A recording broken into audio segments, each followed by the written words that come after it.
अब तो हमारा जो देते लोग 6-6 महीने तक नहाते नहीं थे ना, वो समुद्र में डुबकी लगा करके, वो डब कंडीशनर लगा करके बालों को हमारा तैयार किया, क्रीम पाउडर लगा करके आगे बैठ गए। देवता लोग भी बैठ गए आगे। और महाराज देखो हिमालय पर्वत से समुद्र तक इतनी लाइन लगी है, देवता दैत्यों, इधर देवता इधर दैत्य। माता लक्ष्मी वरमाला लेकर के देख रही मैं किसको अपना पति बनाऊं। तो सबसे आगे बैठे थे ब्रह्मा जी। इन्होंने देखा बताओ ब्रह्मा जी बूढ़े हो गए लेकिन अभी तक शादी का चक्कर चल रहा है, शादी कर लो, बूढ़े हो गए, इनको तो नहीं बनाओ। फिर इधर बैठे थे शंकर जी। इन्होंने कहा कोई तपस्या कर लेगा, कह देंगे तुम्हारी पत्नी दे दो, तो ये पत्नी को ही दे देते हैं, इनको भी पति नहीं बनाना। फिर देखा आगे बैठे महाराज देवराज इंद्र। लक्ष्मी जी ने सोचा जो खुद का पद इंद्र पद नहीं संभाल सकता, मुझे क्या संभालेगा, उसको भी महाराज रिजेक्ट कर दिया। इधर देखा राजा बलि, तो देखने लगे राजा बलि दैत्य लोग कभी नहाते हैं कभी नहीं नहाते हैं, शुद्धता का विचार नहीं, उनको भी नहीं बना, सबको रिजेक्ट कर दिया। तो देखा कि समुद्र के उस किनारे की व्यक्ति बैठा है। लक्ष्मी जी ने सोचा ये कौन है, पीठ करके देखा तो भगवान विष्णु थे। सोचने लगी सर्वांग सुंदर है ये, मेरे लायक है, लेकिन इनमें भी एक कमी है। लक्ष्मी जी ने भगवान विष्णु में कमी निकाली। वो सोचने लगी भी सब कोई कमी नहीं है, लेकिन एक कमी है कि सबसे सुंदर तो है ये, लेकिन शायद मुझे चाहते नहीं है ये। कोई बात नहीं, ये मुझे नहीं चाहते, मैं इनको चाह लूंगी। और उसी समय वरमाला पहना दिया और लक्ष्मी नारायण हो गए। लक्ष्मी नारायण भगवान जय जय श्री राम। और अपनी बार फिर मंथन प्रारंभ हो गया। और मंथन प्रारंभ हुआ तो धन्वंतरी भगवान प्रकट हुई अमृत का कलश लेकर के।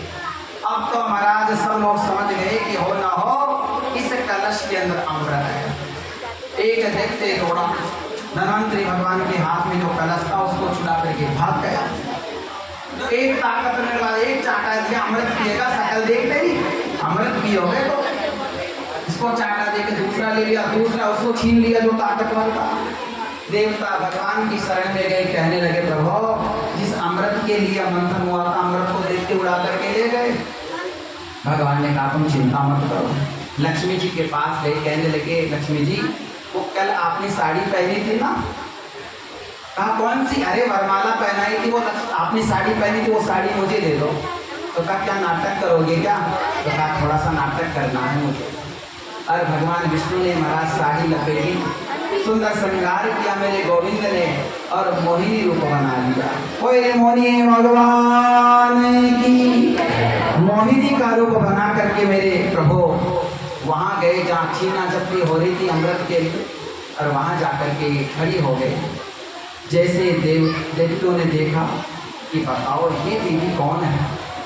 एक दैत्य कहने लगा अरे देवी तुम कितनी सुंदर हो, तुम किस गोत्र की हो, किस कुल की हो, कहाँ जा रही हो, किधर से आ रही हो। भगवान मोहिनी कहने लगे देखो दैत्यों, कोई भी समझदार व्यक्ति होता है ना वो अनजान औरत से बात नहीं करता। अरे तुम तो कश्यप ऋषि के बेटे हो और तुम एक अनजान स्त्री से बातें कर रहे हो। इन्होंने क्या आपस में विचार करने लगे कि ये पढ़ी लिखी लगती है, पढ़ी लिखी बात कर रही है, देखो कैसी बातें कर रही है। इन्होंने कहा देखो देवी हमें माफ़ करना, लेकिन देखो हमें अमृत के लिए लड़ाई हो रही है, तो एक काम करो ना देवी तुम अपने हाथ से हमें अमृत पिला दीजिए। मोहिनी भगवान कहने लगे कि देखो फिर तुम लड़ोगे, इसको कम पिला दिया, इसको ज़्यादा पिला दिया, मैं भैया अमृत नहीं पिलाऊंगी। इन्होंने कहा चलो ठीक है देवी हम आपसे बात रखते हैं कि हम कभी लड़ाई नहीं करेंगे, तुम जिसको जितना पिलाओगे उतना ही पिएगा, तुम जितना पिलाओगे। लो ये पकड़ो अमृत। देवताओं ने अमृत दे दिया और कहा ठीक है लाइन लगा दो। सब देवते लाइन लगा दिए और भगवान मोहिनी कहने लगे सुनो गाढ़ा गाढ़ा अमृत तो नीचे है और पतला पतला अमृत ऊपर है। अगर तुम कहो तो पतला पतला अमृत देवताओं को पिला दो, अभी गाढ़ा गाढ़ा तुम्हें पिला दो। इनको क्या मालूम कि पतला अमृत पतला गाढ़ा क्या होता है। ये तो महाराज मोहिनी मूर्त पर लट्टू हो रहे थे पहले। पागल हो रहे थे ना। हाँ देवी ठीक है, पतला पतला देवताओं को पिला दो, गाढ़ा गाढ़ा हमें पिला देना। तो महाराज देवताओं को लाइन लगा दी और समस्त देवताओं को पिलाने लगी। एक व्यक्ति सोचने लगा कि बताओ, समुद्र मंथन हुआ तब तो ये देवी नहीं आई, जैसे अमृत आया ये देवी कहाँ से आई? परीक्षा करनी चाहिए। जैसे सूर्य को पिलाया मोहिनी भगवान ने, तो सूर्य चंद्र के बीच में आकर के राहु नाम का दैत्य बैठ गया और सूर्य को पिलाया, इसको भी पिला दिया, चंद्र को पिलाया। देव सूर्य चंद्र ने कहा महाराज ये तो राक्षस है, राहु है। उसी समय भगवान ने लहंगा चुन्नी उतार दिया और सुदर्शन चक्र का आह्वान करके चक्र से मस्तक काट दिया। लेकिन अमृत पी चुका था, वो अमर हो गया और उसके दो भाग हो गए, राहु और केतु। ब्रह्मा जी ने उसको ग्रहों में शामिल कर लिया। अब तो महाराज दैत्यों को पता चला, अरे देवता तो अमृत पी गए। किसी ने कहा वो देवी कहाँ गई, वो अमृत पिला रही थी। इसने कहा वो देवी नहीं थी, वो तो देवा था, देवा। ये देखो लहंगा चुन्नी पड़ा उसका। अब तो महाराज देवता दैत्य में घमासान युद्ध छिड़ गया। 12,000 साल वर्ष तक घमासान देवासुर संग्राम हुआ। कहते हैं उस युद्ध में राजा बलि की मौत हो गई थी और उसके मृत शरीर को लेकर के ये समस्त दैत्य शुक्राचार्य जी के पास गए। शुक्राचार्य जी ने महाराज उनको मृत संजीवनी विद्या से जिंदा कर दिया। राजा बलि ठीक हो गए और इन्होंने कहा महाराज देखो हमारी तो पराजय हो गई। इन्होंने कहा तुम चिंता मत करो, ब्राह्मणों की सेवा करो, संतों की सेवा करो, गौ की सेवा करो, तुम वापस इंद्र पद प्राप्त कर सको। और देखो आप सब ब्राह्मण लोग हो, आप सब समझते हो ब्राह्मण की सेवा से क्या होता है, गाय की सेवा से क्या होता है। महाराज ऐसा कहते हैं गौ माता के जो रज है ना, रज चरण की रज, जो व्यक्ति रोज माथे पर धारण करता है उसकी कभी अकाल मृत्यु नहीं होती है। जो रोज गौमूत्र का गौ रस का पान करता है उसके महाराज कितना ही बड़ा सा बड़ा रोग हो, चाहे कैंसर जैसी बीमारी हो, कहते गौ माता के गौमूत्र में वो ताकत होती है। 6 महीने तक आप गौमूत्र का पान कर लीजिए, कैंसर जैसी बीमारी तक मिट जाती है। ऐसा महाराज गौमूत्र का। किसी के शरीर पर कुष्ठ रोग हो रखा हो ना, तो वो क्या करे, गाय का गोबर इतना सा उसमें गौमूत्र मिलाए और उसको महाराज आधा घंटे तक मिक्स करके धूप के अंदर बैठ जाए और जहाँ कुष्ठ रोग हो रहा है ना वहाँ पर लगाए, मसलता रहे 45 मिनट तक। आप देखना कि वो कुष्ठ रोग स्वतः ही मिट जाएगा। जिस बच्चे को कहते हैं कि बार बार नजर लग जाती है, गाय की पूंछ से झाड़ा तो उस बच्चे की कभी नजर नहीं लगेगी। गाय का जो मूत्र है महाराज वो गंगा जल के समान है, तभी तो सो गंगा मैया कहाँ रहती है, गंगा मैया गाय के मूत्र में निवास करती है, तो गंगा मैया। तो इन्होंने कहा तुम गाय की सेवा करो, ब्राह्मणों की सेवा करो। और महाराज राजा बलि ने ऐसा ही किया। गौ की, ब्राह्मणों की, संतों की सेवा करके महाराज ये बहुत बड़ा हो गया और कहा कि राजन तुम चाहते हो कि तुम इंद्र बन जाओ, हमेशा के लिए स्वर्ग पर अधिकार कर लो, तो तुम महाराज विश्व विजेता बनो। आशीर्वाद दे दिया गुरु ने और महाराज राजा बलि ने आक्रमण कर दिया। आक्रमण करके इंद्र नहीं त्रिलोकी का राज्य राजा बलि ने प्राप्त कर लिया।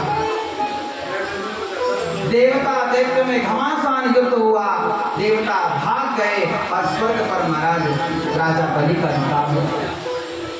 अब तो इधर जब राजा बलि का अधिकार हो गया, देवता लोग भगवान की शरण में गए। भगवान ने कहा तुम चिंता मत करो, जिसको ब्राह्मण का आशीर्वाद, संतों का आशीर्वाद, गौ का आशीर्वाद मिल जाता है ना, उस आशीर्वाद को मिथ्या में भी नहीं कर सकता।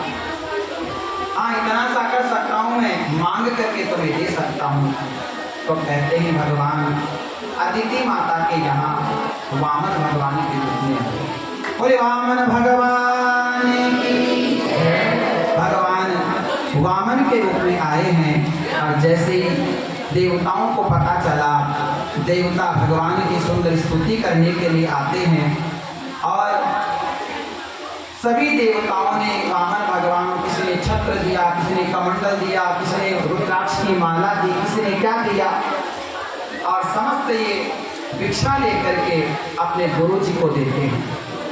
गुरु जी ने कहा वामन मुझे ये नहीं त्रिलोकी की मरा दक्षिणा चाहिए, तो आइए हमारे सामने श्री वामन भगवान पधार रहे हैं, स्वागत करो। वामन भगवान की जय श्री राम। आइए भजन के माध्यम से श्री वामन भगवान की पूजा करेंगे। और देखिए पहले मुख्य यजमान खड़े होंगे, वामन भगवान की पूजा करेंगे, और उसके बाद में सभी लोग जो से पूजा करना चाहते हैं वो बारी बारी से लाइन से आएंगे, वामन भगवान का तिलक करेंगे, पूजा करेंगे उनकी। बोलिए वामन भगवान की जय। बलिराजा के द्वार पधारे, बलिराजा के द्वार हो, बलिराजा के द्वार पधारे, बलिराजा के द्वार हो बामन, हो बामन, हो बामन पधारे, बलिराजा के द्वार बामन बने। ताली बजा के खाइए सभी। बलिराजा के द्वार पधारे, बलिराजा के द्वार हो, बलिराजा के द्वार पधारे, बलिराजा के द्वार बामन बने कृष्ण पधारे, बलिराजा के द्वार बामन बने कृष्ण पधारे, बलिराजा के द्वार।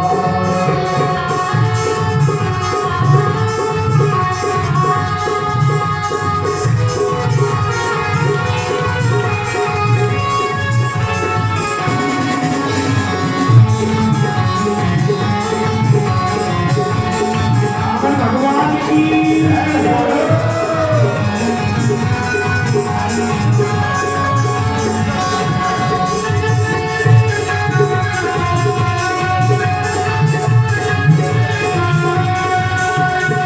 बलिराजा के द्वारे आयो, बलिराजा के द्वारे आयो, देखो बलिराजा के द्वारे आयो, बलिराजा के द्वारे आयो, छत्र कमंडल हाथ में लायो, छत्र कमंडल हाथ में लायो, भैया छत्र कमंडल हाथ में लायो, छत्र कमंडल हाथ में लायो। हरि नर नारी सब दर्शन कर रे जय जयकार, हाँ नर नारी सब दर्शन कर रे जय जयकार। वो बामन बन के कृष्ण गोराज पधारे, बलिराजा के द्वार बामन बन के कृष्ण गोराज पधारे, बलिराजा के द्वार।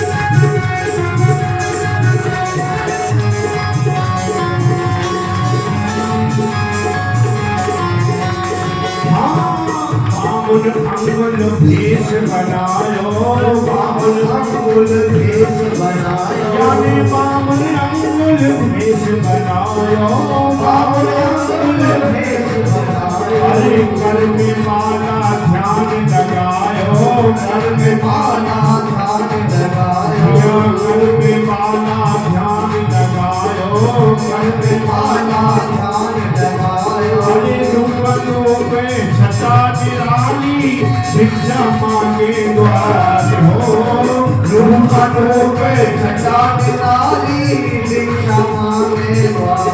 बामन बन के कृष्ण गोरा बलि राजा के द्वार बामन बन के बलि राजा के द्वार पधारे बलि राजा के द्वार बलि राजा के द्वार पधारे बलि राजा के द्वार बामन बामन बन के द्वार पधारे बलि राजा के द्वार बामन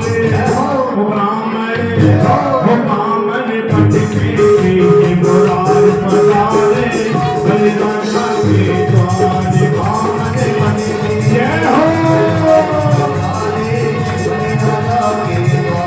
बामन बन के बुलार पधारे बलि राजा के द्वार बामन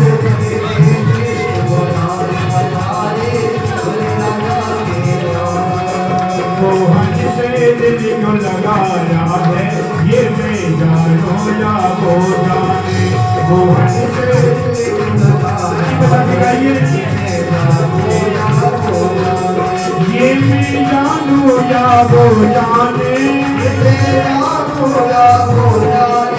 ये मैं जानू या वो जाने ये मैं जानू या वो जाने यहाँ से मोहन से दिल को लगाया है ये मैं जानो या वो जाने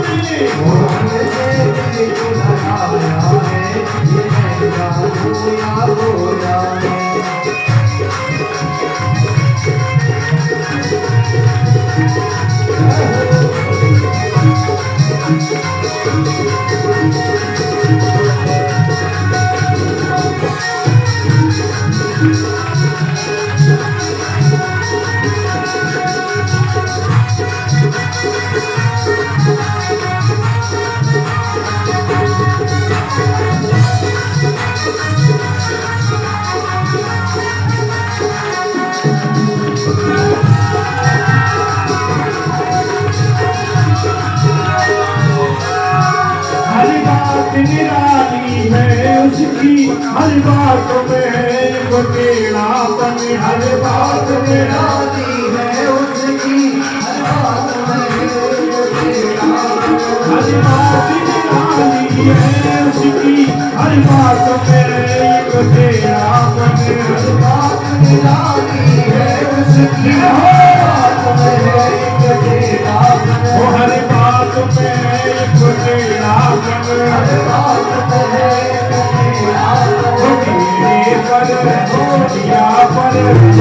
मेरे पर दिल जो मारा है ये मेरा दोता दोता मेरे पर दिल जो आया है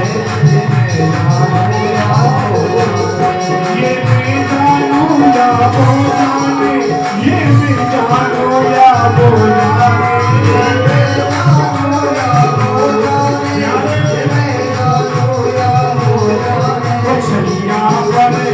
मोहन पर आना पर दिल जो आया है ये मेरा रोया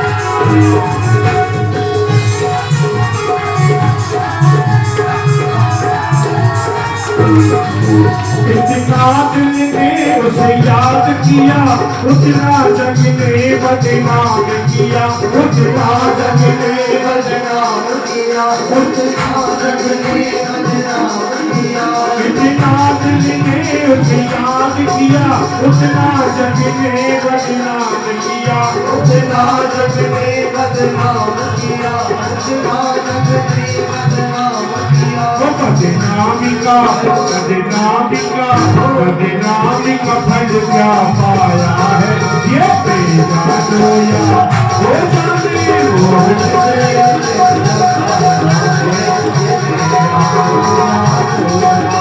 दुनिया से दिल को आया है ये मेरा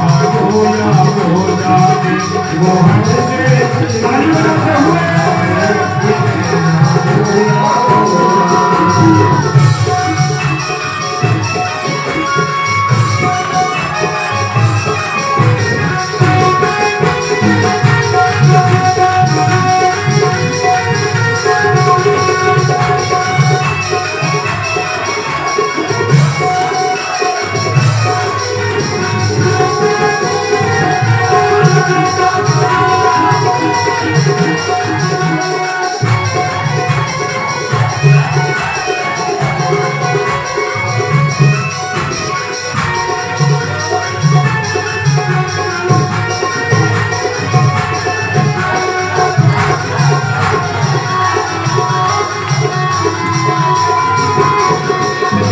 प्यार ने दिल दीवाना किया मुझे इस जग से दीवाना किया मुझे इस जग से दीवाना किया मुझे इस जग से दीवाना गाइए मेरे प्यार ने दिल दीवाना किया मुझे इस जग से बेगाना किया मुझे इस जग से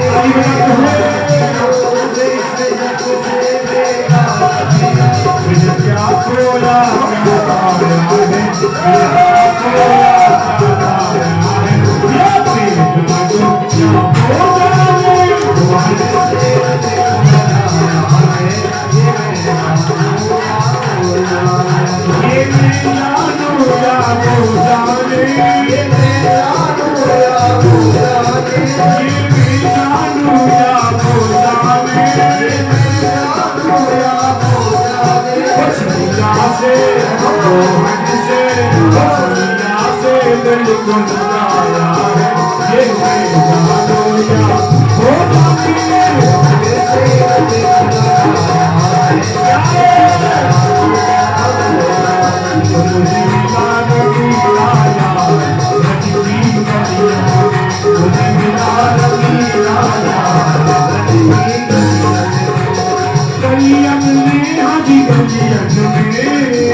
Hare चितवन पे काले काले चितवन पे तेरे मोटे मोटे चितवन पे मोटे मोटे चितवन पे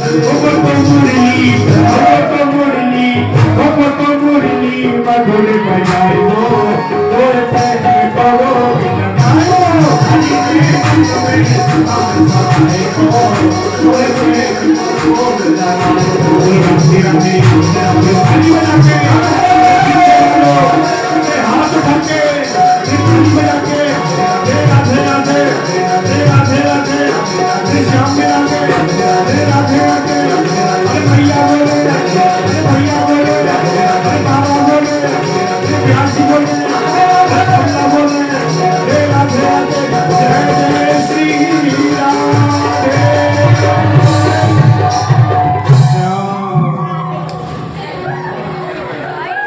बोले वामन भगवान की।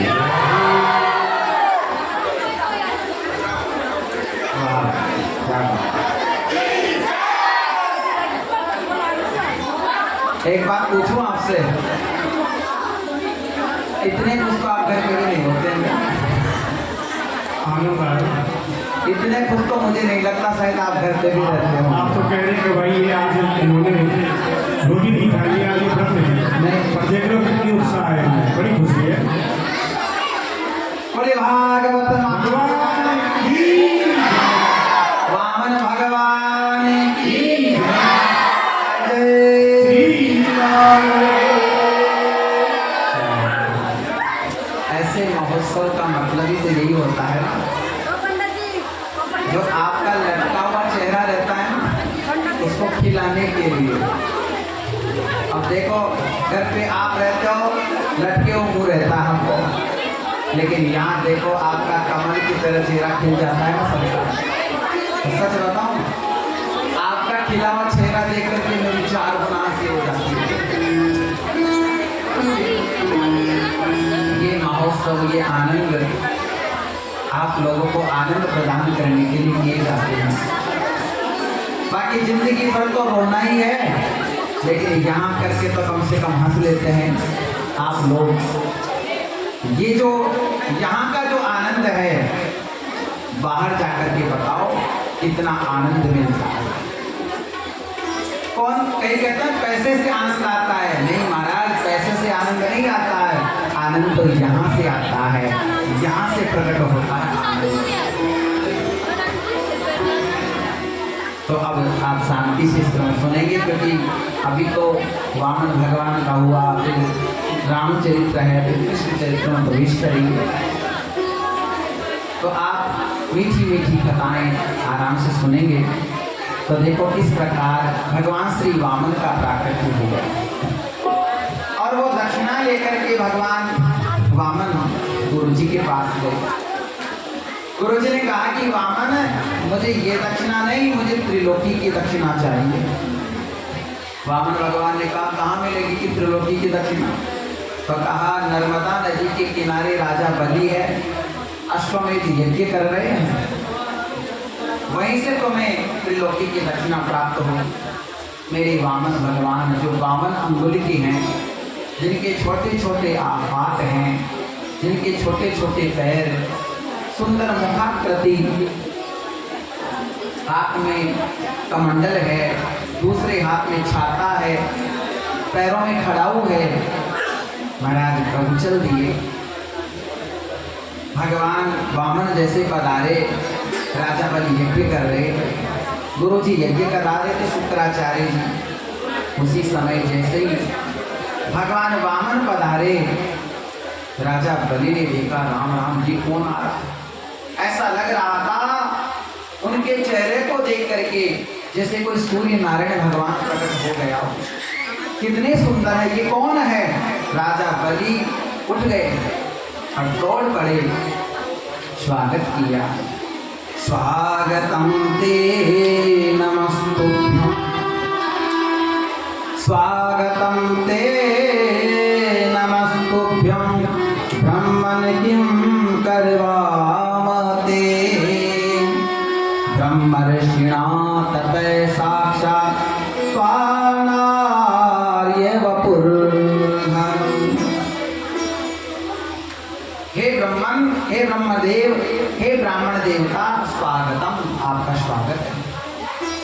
आसन लगाया, बिठाया और कहने लगी महाराज आज आपको देख करके आपका पदार्पण यहाँ पर हुआ है, आज मेरा ये यज्ञ स्थल पावन हो गया, आज मेरा यज्ञ करना सफल हो गया, मेरा जीवन में जीवन जन्म लेना सफल हो गया। बताइए महाराज मैं आपकी क्या सेवा करूं? अगर आप कहो तो आपको महाराज एक नगर का सेठ बना दूं,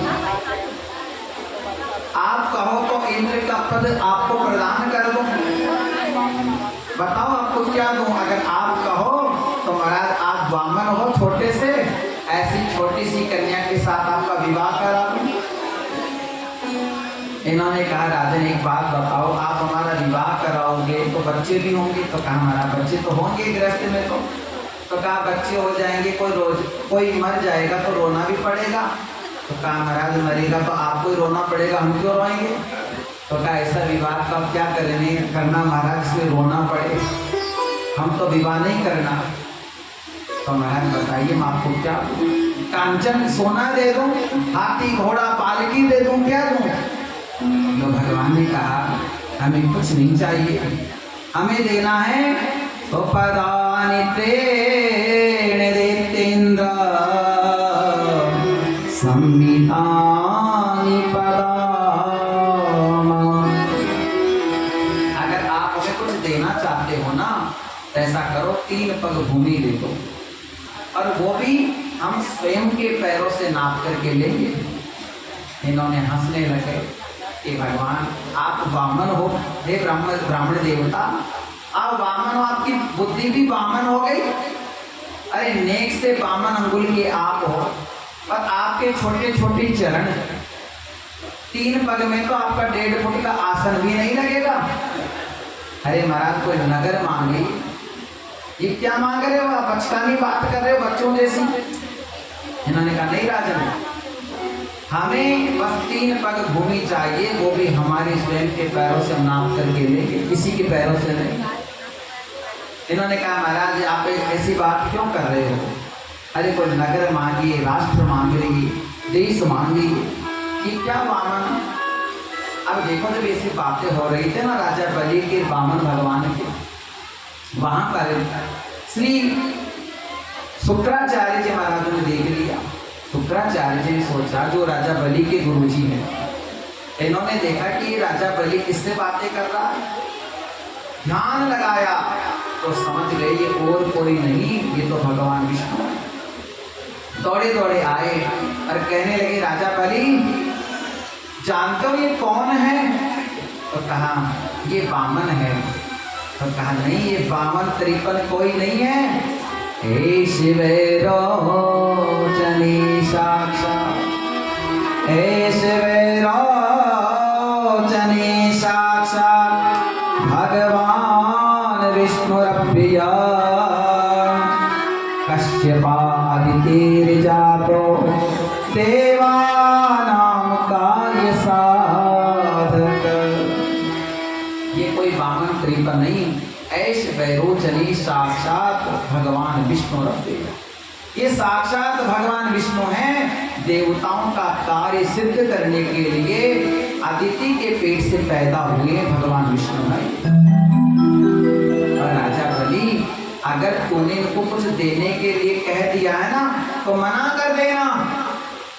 क्यों? क्योंकि कुछ जगह ऐसी होती है जहाँ झूठ बोलने से पाप नहीं लगता है। तो उन्होंने पूछ लिया, आप भी समझ लीजिए कहाँ झूठ बोलने से पाप नहीं लगता। तो कहा गुरुदेव बताइए ना कहाँ झूठ बोलने से पाप नहीं लगता। तो इन्होंने कहा स्त्रिये सोनर्म विवाहे च प्रत्यर्थे प्राण संकटे गौ ब्राह्मणार्थ हिंसायां नानृतं स्यात् जुगुप्सितम्। अब देखो कौन कौन सी जगह झूठ बोलने से पाप नहीं लगता। स्त्रीषु, जैसे कोई पति है बेचारा गरीब है, उसकी स्थिति नहीं कि वो अपनी पत्नी के लिए पायल खरीद सके, और उसकी पत्नी क्या कहती है, देखो जी आप बाहर काम करते हो, जयपुर जाते हो, अब की बार जाओ ना तो देखो मेरे लिए पायल खरीद करके लाना। और पति ये भी चाहता है कि पत्नी खुश रहे, तो खुश करने के लिए क्या कहता है, ठीक है देवी, अब की बार मैं जयपुर जाऊंगा ना तो तुम्हारे लिए सुंदर पायल लेकर के आऊंगा। इन्होंने कहा देखो ये भूल मत जाए। इन्होंने कहा ठीक है। पतिदेव अपने काम में चले गए जयपुर। अब महाराज 1 महीने बाद पतिदेव लौटे तो पत्नी ने महाराज बढ़िया बेसन का हलवा तैयार किया, पूरी बढ़िया सब्जी तैयार। पतिदेव आए, पंखे से हवा करने लगी, आज की भाषा में फ्लेम चालू कर दिया होगा। बिठाया, पति ने भोजन किया, रात को अपने कमरे में गए तो पत्नी ने पूछा देखो जी लाओ मेरी पायल दो। कहाँ है मेरी पायल, ले आए? पति ने कहा अरे देवी मैं तो भूल गया, सुनार के चला गया था, सुनार को पैसे भी दे दिया था, लेकिन सुनार से लाना भूल गया। अब की बार जाऊंगा ना तो जरूर ले आऊंगा। पत्नी ने कहा देखो जी अब की बार नहीं भूलोगे। कहा ठीक है। महाराज पति रुके, फिर जयपुर चले गए। उन्होंने कहा अब की बार मत बोलना। 1 महीने बाद फिर पतिदेव लौटे। फिर महाराज पत्नी ने स्वागत किया, बढ़िया कचौड़ी वगैरह पूरी सब्जी बनाई। शाम को कमरे में गए तो पूछा, सोने लगे तो अरे बाद में सोना, पहले मेरी पायल दिखाओ कहाँ है, कौन से अटैची में है? अरे देवी अब पायल की बात अब याद आई, मैं सुनार से तो ले आया था, उसको अपने के अलमारी में रख दिया जहाँ मैं रहता हूँ, अब की बार जाऊंगा तो ले आऊंगा। तो कहा देखो आप हमेशा भूल जाते हो, अब की बार नहीं भूलोगे? तो कहा नहीं अब नहीं भूलूंगा। पति जी फिर गए। 1 महीने बाद फिर आए, अब की बार गेहूं का हलवा पूरी सब्जी बनाई, खिलाया पतिदेव को। जैसे रात को अपने कमरे में गए तो कहा लाओ मेरी पायल, आप की बात तो नहीं भूले ना? अरे देवी भूला नहीं, मैंने अपनी अटैची में रखने वाला था, लेकिन क्या हुआ उस आलमारी में से अटैची में रखना भूल गया, गलती से अब की बार जाऊंगा तो ले आऊंगा। तो देखो अगर पति गरीब हो, आर्थिक स्थिति कमजोर हो, पति पत्नी को भी खुश करना चाहता है तो हंसी मजाक के अंदर पत्नी से झूठ बोल देवे ना तो भैया वहां पाप नहीं बनता। पर एक बात बोलूं, भाई लोग तो हमसे खुश हो गए होंगे, लेकिन इधर के पार्टी हमसे नाराज हो गई होगी। वो सोच रही होगी कि महाराज ने तो ये उनको टॉपिक दे दिया, इसका मतलब हमारे पति हमसे झूठ बोले। तो भाई देखो मैं उन लोगों की बात कर रहा हूँ, संपन्न लोगों की बात नहीं, वो तो आपको खुश करते ही। मैं उन लोगों की बात कर रहा हूँ जिनके पास 2 वक्त की रोटी भी नसीब नहीं होती, बेचारे गरीब रहते हैं, लेकिन अपनी पत्नी को खुश करने के लिए वो पत्नी से झूठ भी बोल दे तो भगवान कहते हैं मैं उसको माफ कर देता हूँ। एक जगह। दूसरी नर्म विवाह है, विवाह के अंदर कैसी झूठ बोल देवे, ऐसी झूठ मत बोल देना बच्चा तो 10वीं फेल, आपके तो बीएड है, वहाँ जूते पड़ जाए। महाराज थोड़ा सा आप इतना सा झूठ बोल सकते हो, 10 बीघा जमीन है तो 11 बीघा झूठ, और क्या है, थोड़ा सा हल्का सा झूठ बोल दे, पर किसी का गृहस्थ जीवन शुरू हो जाता है तो झूठ बोल दे। आगे बढ़ते रहते, किसी की नौकरी जा रही है, आपकी सिफारिश उसको बचा सकते, नौकरी से रख सकते हैं सेठ, तो वहां झूठ बोल। आगे का गो ब्राह्मणार्थ, कोई गाय को कसाई मारने जा रहा है और वो गाय छूट करके आपके पीछे छुप गई, आपके मकान के पीछे, और कसाई आपको पूछे कि गाय कहाँ है, आप उस समय झूठ बोल दो कि गाय को उधर ले गई। वहां झूठ बोलने से पाप नहीं लगता है। एक बात बताओ मुझे, जैसे ये लोग कहते हैं ना महाराज हम कभी झूठ नहीं बोलते, हम जिंदगी में कभी झूठ नहीं बोलते, वही सबसे बड़ा गलत काम करते हैं। कैसे? ये मत सोचना बंधुओं,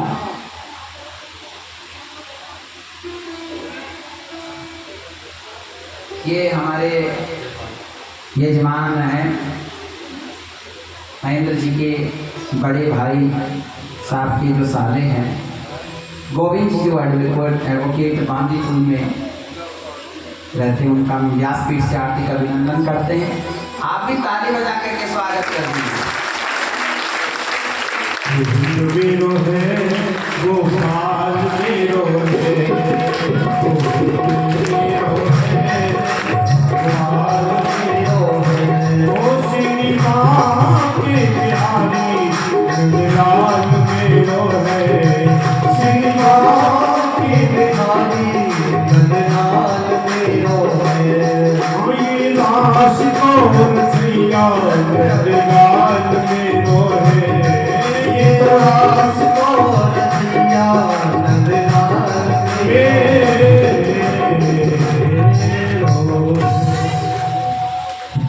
तो ये क्या कहते हैं कि कोई महाराज व्यक्ति है, उसके हाथ चोर है, डाकू मान लीजिए, उसके हाथ में चाकू है, जैसे ध्यान से सुनना, चाकू है और वो निरपराध किसी व्यक्ति को मारने के लिए उसके पीछे है और वो बेचारे व्यक्ति भागता भागता आपके पास आए और आपको कहे कि भाई साहब मैं इस दीवार के पीछे छुप जाता हूँ, कुछ चोर लुटेरे मेरे पीछे पड़े हैं, आप मेरा नाम मत बताना कि मैं यहाँ छुपा हूँ। और वो चोर वो लुटेरे आपके पास आए चाकू लेकर के, आपको कहे कि भैया आपने यहाँ किसी को तोड़ते हुए देखा, और आप तो कहो मैं तो झूठ क्यों बोलूँ, मैं तो सत्यवादी हूँ, झूठ बोलता ही नहीं मैं, और आपको भैया दीवार के पीछे छुप रहा है और चोरों ने डाकू ने सोचो से मार दिया, तो मुझे बताओ आपका वो सच क्या सच है, आपका वो सत्य सत्य है। अरे जैसे युद्ध क्षेत्र में जैसे हम कहते हैं अहिंसा परमो धर्म है, भाई किसी को मारना नहीं चाहिए, परेशान नहीं करना चाहिए, लेकिन युद्ध क्षेत्र में क्या है, हिंसा परमो धर्म है, वहां तो मारना ही उसका सबसे बड़ा धर्म है। यहाँ तो कह सकते अहिंसा परमो धर्म है, लेकिन युद्ध क्षेत्र में क्या होगा, हिंसा परमो धर्म है, वहां तो उसको दुश्मन को मारना पड़ेगा, दुश्मन को मारना ही उसका सबसे बड़ा धर्म है, सबसे बड़ा कर्तव्य है। तो मैं ये कहना चाहता हूँ आप लोगों को कि हम ये भूल जाते हैं सत्य के चक्कर में कि सत्य कहाँ तक है, सत्य को आबद्ध नहीं कर सकते कि सत्य यहाँ तक है, बस इतना सा ध्यान रखना, वो सत्य सत्य नहीं होता जो किसी को पीड़ा दे दे, वो सत्य सत्य सत्य नहीं हो सकता जो किसी को परेशान कर दे। हाँ ये जरूर है, सत्य कैसे बोलना चाहिए, सत्य पूताम वदित वाचम मनः पूतम समाचरे, आपका मन ये कहे हाँ मेरा सत्य सही है, तब आप डिसीजन दीजिए, वरना महाराज आपको नरक की आत्मा मिलती है। ऐसा सत्य किसी काम का नहीं जो किसी की जान ले ले। तो कहते हैं इन जगह झूठ बोलना चाहिए। राजा बलि कहने लगे महाराज ना तो मेरा कोई धर्म संकट है, ना मेरा कोई प्राण संकट है, ना मेरी नौकरी जा रही है। महाराज सुनो, मैं ये कह दूं देना देना ही है तो महाराज देना ही है, क्यों मैं क्षत्रिय हूँ। इन्होंने कहा तुझे पता ये कौन है, ये भगवान है। राजा बलि ने कहा कि अगर ये भगवान है तो भगवान तो हमको देते हैं, जो भगवान हमको देता है वो जगदीश्वर सबको प्रदान करता है। अरे आज तो मेरा अहोभाग्य है जो सबको देने वाला आज मेरे से मांगने के लिए आ गया।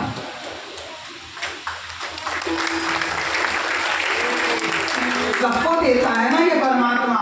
तो अरे गुरुदेव आप जरा सोचो, ये तो गुरुदेव, ये तो परमात्मा जो जगदीश्वर है, जगत नियंता स्वयंवर है, आज मेरे से मांगने के लिए आया है।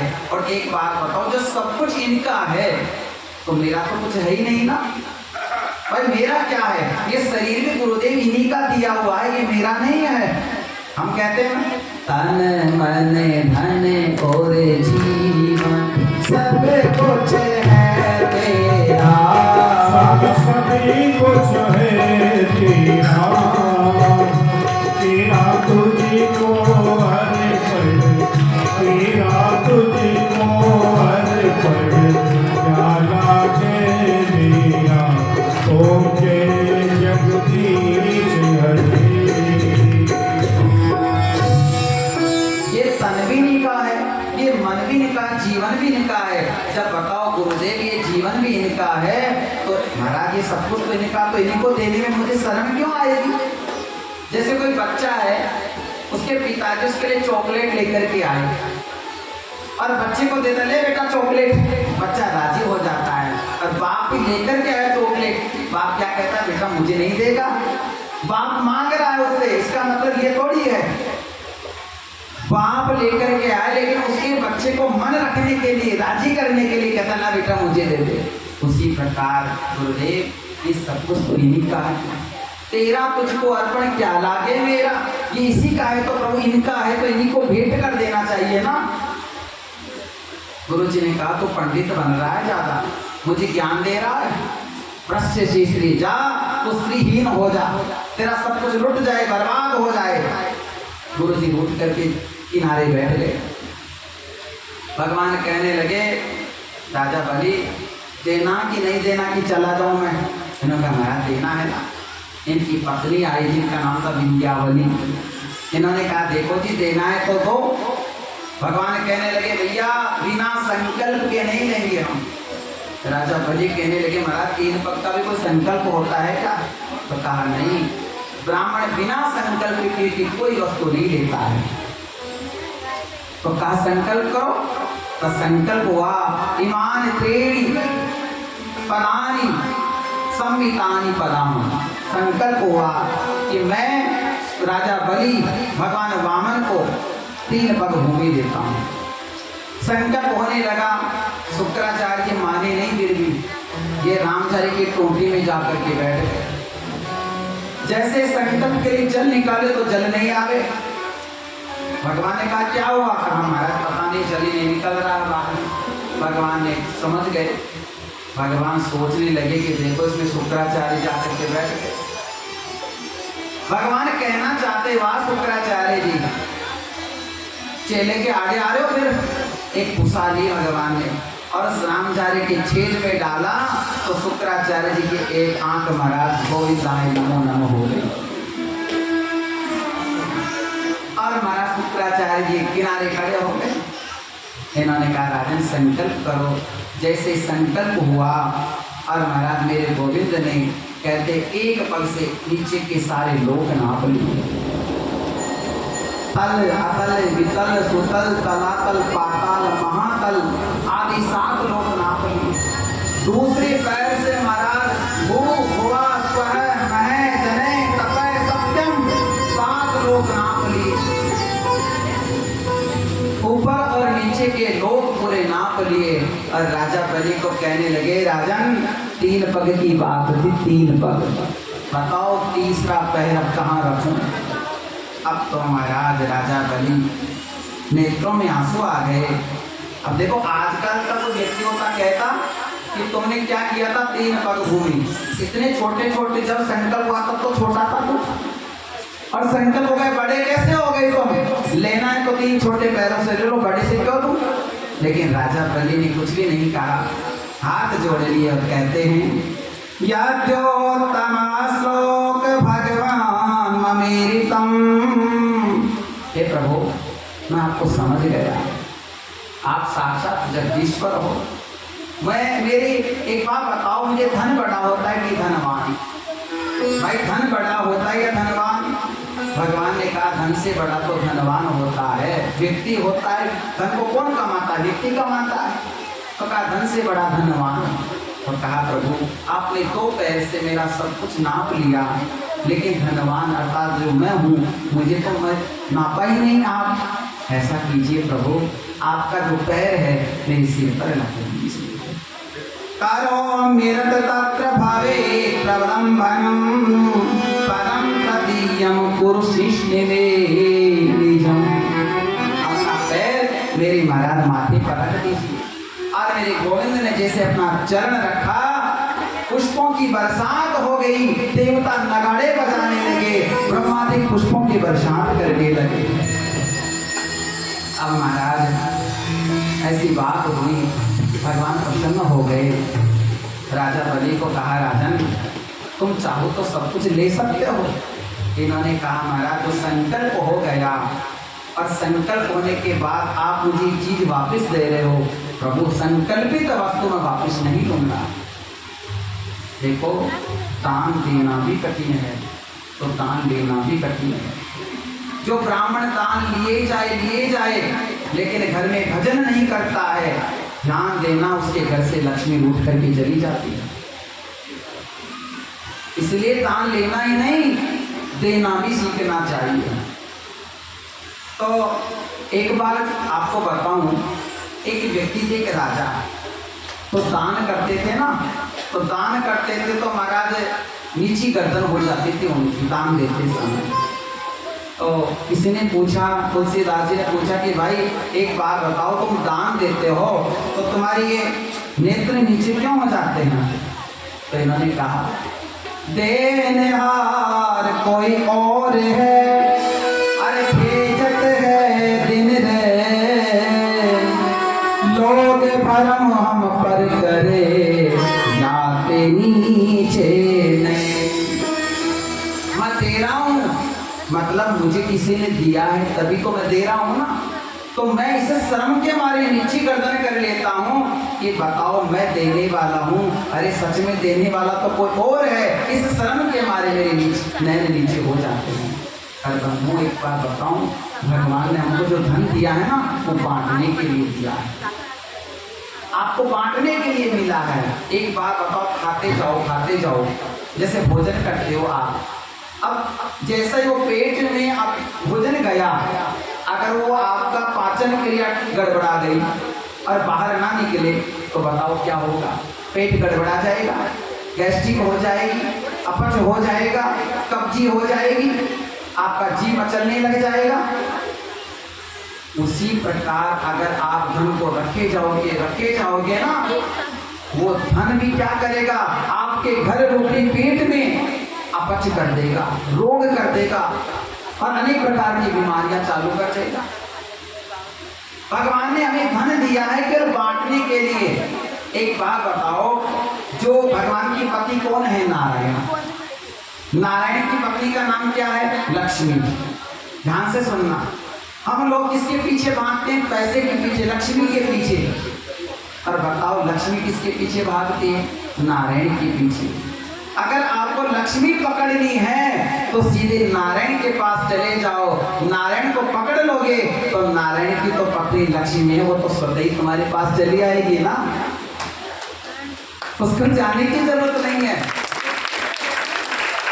लक्ष्मी को घर लाना है तो भजन करना शुरू कर दो, जैसे ही भगवान नारायण का भजन करोगे वो लक्ष्मी तो स्वतः ही आपके पास आ जाएगी। लेकिन हम लोग समझते तो है नहीं, महाराज देखो लक्ष्मी के पीछे भागे रहते हैं। जिस दिन दान करना शुरू कर दिया उस दिन लक्ष्मी आना शुरू हो जाएगी। जैसे एक बार एक ट्रेन तो ट्रेन के अंदर राहगीर बैठे हुए थे बहुत से लोग, तो एक फकीर आया, अंधा था वो, कटोरा उसके हाथ में था, भाई रुपए दे दो भैया, पैसे दे दो, भगवान के नाम पर 10 रुपए दे दो, ऐसा कर रहा था वो। तो कुछ 1 रुपया दे रहे, कुछ 2 रुपये, कुछ 5 रुपये दे रहे थे। अब वो चक्कर काट रहा था ना, तो ऊपर वाले सीट पर एक व्यक्ति बैठा था, उसने नीचे वाले को कहा कि ले भैया मेरे भी 10 रुपये दे दे फकीर को। तो नीचे वाले व्यक्ति को दिया, नीचे वाले ने उस फकीर को दिया, तो उसने कहा भैया तुम्हारा परिवार फले फूले खुश रहो, तुम आबाद रहो। वो नीचे वाला हंसने लगा, अरे भले आदमी मैंने थोड़ी दिया, ऊपर वाले ने दिया, मैंने थोड़ी दिया है। अब देखो ऊपर वाला कौन है? वो परमात्मा। और नीचे वाले कौन है? हम। वो ऊपर वाले ने हम नीचे वाले को दिया है दान करने के लिए, और हम फूले नहीं समाते हो महाराज हमने 51 रुपये दे दिए, 100 रुपये चढ़ा दिए। अरे नहीं भैया, वो परमात्मा ने तो भेजा ही देने के लिए है, वो तुम्हें दिया ही देने के लिए है, और तुम सोचते हो मैं दे रहा हूँ महाराज जी को। अरे नहीं, वो परमात्मा कह रहा है कि ले भैया मेरे नाम के 100 रुपये चढ़ा दे तू। वो परमात्मा ने तुम्हें दिया ही देने के लिए है। बोले लक्ष्मी नारायण भगवान की जय। तो महाराज राजा बलि को भगवान ने कहा, राजा बलि मैं तुम पर बहुत प्रसन्न हूँ, जाओ मैं तुम्हें वचन देता हूँ, अगला जो मनवंतर होगा उस मनवंतर के इंद्र तुम बनोगे, और इस समय सुतल लोग चले जाओ तुम। इन्होंने कहा प्रभु सुतल लोग तो चला जाऊंगा, लेकिन एक वरदान चाहिए मुझे। भगवान ने कहा बताओ क्या वरदान चाहिए? तो कहा प्रभु मुझे ये वरदान दे दो कि मैं हमेशा उठते बैठते सोते जागते आपका दर्शन किया करूं। भगवान थोड़े सब तो नीचे देखे फिर ऊपर देख करके कहने लगे, इसका मतलब मुझे चौकीदार बनना पड़ेगा क्या तुम्हें? चौकीदार बनना पड़ेगा, उठते बैठते सोते जागते देखना पड़ेगा, इसका मतलब भैया मुझे चौकीदार बनना पड़ेगा। इसका मतलब तो यही हुआ। राजा बलि कहने लगा महाराज मुझे पता नहीं, पर मैं तो यही मांगता हूँ कि उठते बैठते सोते जागते जैसे बाहर निकलूं मुझे आपका दर्शन हो। भगवान तो बंद गए, क्या करें। भगवान ने कहा तथास्तु। सुता लोग चले गए, राजा बलि उनकी पत्नी और भगवान उनके चौकीदार बन गए। अब महाराज वैकुंठ लोग सुना हो गया, इधर लक्ष्मी जी अकेली पड़ गई। लक्ष्मी जी सोचने लगे मेरे पति जब से वामन भगवान कर बन करके गए तब से अभी तक ही नहीं, कहाँ गए। कितने दिन हो गए, 10-15 दिन हो गए। एक दिन नारद जी आ गए। नारद जी ने कहा जय श्री राम माता जी। उन्होंने कहा जय श्री राम नारद, इधर आओ नारद। कहाँ, क्या माता जी। अरे मेरे पति को देखा तुमने, तुम तो क्या त्रिलोकी का भ्रमण करते रहते हो, तुम तो दूसरे टेलीफोन हो, तुम्हें तो सब पता रहता है। मेरे पति को देखा। इन्होंने कहा माता जी देखा तो है, लेकिन अब आपके पति आपके पास कभी नहीं आएंगे, उनकी नौकरी लग गई है। क्या कह रहे हो नारद, नौकरी लग गई, कहाँ पर। तो कहा सुतल लोक में चौकीदारी की नौकरी मिल गई। माता जी बड़ी मुश्किल से मिली है उनको, और वो नौकरी भी ऐसी मिली है कि उसमें एक दिन की छुट्टी नहीं है। नौकरी भी ऐसी मिली है कि उसमें एक दिन की भी छुट्टी नहीं है। माता जी ने कहा नारद तू क्या बात कर रहा है, मेरे पति को कैसे लाऊंगा, तब तू बता। इन्होंने कहा माता जी एक ही रास्ता है तुम्हारे पति को लाने का। तो क्या रास्ता है। सावन का महीना आ रहा है माता जी, रक्षाबंधन आ रहा है, ऐसा करो राखी ले जाकर के चली जाओ राजा बलि के द्वार पर, राखी बांध देना। और राखी बांधे तो महाराज भाई बहन को कुछ गिफ्ट तो देता ही है ना, तो अपने पति को मांग लेना। अरे भाई नारद तेरा दिमाग का पार नहीं हो गया। हाँ यही काम करूँगी। सावन का महीना आया, माता लक्ष्मी ने सुंदर थाल सजाया, राखी रखी, मिठाई रखी और सीधी सुतल लोक चली गई। और सुतल लोक जाकर के खड़ी हो गई राजा बलि के सामने। राजा बलि ने पूछा देवी तुम कौन हो। तो कहा मेरे भाई नहीं है ना, इसलिए मैं अपने भाई के पास आई। तो कहा क्या मुझे अपना भाई बनाना चाहते हो। राजा बलि पहचाना नहीं। तो कहा देवी मैं तो संसार की प्रत्येक स्त्री को अपनी माँ बहन मानता हूँ, लाओ तुम भी मुझे अपना भाई बना दो। कलाई आगे कर दी। माता लक्ष्मी ने उनकी कलाई में राखी बांध दी। और जैसे राखी बांधी, आज राजा बलि प्रसन्न हो गया और सिर पर हाथ रख दिया और कहा बताओ देवी तुम्हें क्या चाहिए, क्या दूँ, तुम्हें क्या चाहिए। इन्होंने कहा भैया मुझे कुछ नहीं चाहिए। नहीं देवी बता तुझे क्या चाहिए, तुझे धन दूँ सोना दूँ, क्या चाहिए। लक्ष्मी जी सोचने लगी लक्ष्मी मैं खुद लक्ष्मी हूँ, मेरे पास पैसे रुपए की कमी है क्या। लक्ष्मी जी कहने लगे भैया ना मन में कछु वासना और धन की भरमार, ना मन में कछु वासना और धन की भरमार।